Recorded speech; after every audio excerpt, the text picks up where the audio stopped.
Il y a 5 ans, on a restructuré complètement l'école de foot avec une idée un peu loufoque de mettre un projet pédagogique au cœur et qui dirigerait en fait le projet sportif. Nous sommes encore aujourd'hui persuadés que les jeunes évoluent et progressent mieux dans un environnement favorable à l'apprentissage.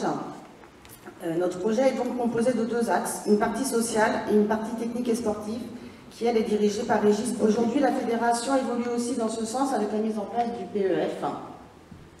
Nous essayons tout au long de l'année de favoriser tout ça par des formations internes, des actions par catégorie, et nous ponctuons la saison avec un stage de 3 jours.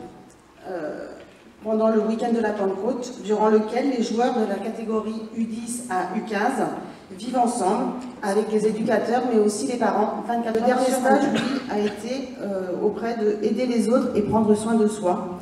Donc les enfants ont pu pendant 3 jours participer à des formations sur les gestes de premier secours, qui sont effectivement des choses qui leur servent dans la vie de tous les jours, mais aussi savoir prendre soin d'eux en comprenant en quoi la nutrition, leur sommeil et leur vie de tous les jours avaient un impact sur l'apprentissage du football. Le but est de sensibiliser les jeunes sur des sujets de la vie quotidienne, leur permettre de comprendre la vie et de devenir des citoyens de demain.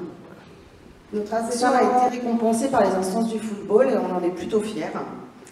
Mais nous, ce qui nous rassure et qui nous fait continuer, en fait, c'est le sourire des enfants et puis aussi leur comportement. C'est-à-dire qu'aujourd'hui, à la montagne, on reçoit tous les enfants atteints de handicap physique, de déficience mentale, de problèmes psychiatriques. Et en fait, tous les autres ont compris que pour eux, c'était un atout dans une équipe et que c'était en aucun cas un poids. Et là, on en est plutôt fiers. On remercie aussi les conseillers techniques en fait, du département qui nous soutiennent, qui s'intéressent à ce qu'on fait et qui essayent de comprendre notre façon de penser. Merci à vous pour votre attention.